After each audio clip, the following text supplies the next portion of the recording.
Nian, toro Gir biotipo lechero. Este toro pertenece a la raza Gir biotipo lechero. La fecha de nacimiento fue el 21 de febrero del año 2014.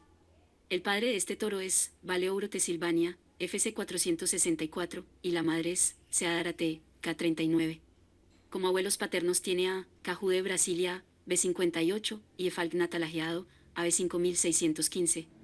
Como abuelos maternos tiene a Nore Teacal, Cal 4397, y Seainora, TCA 288.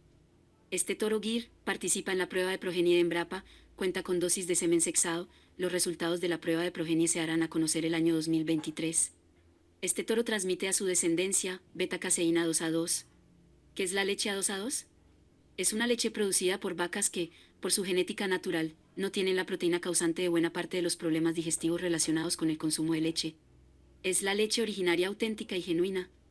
No es una leche especial, ni una leche enriquecida o funcional. No es una leche resultado de un proceso tecnológico.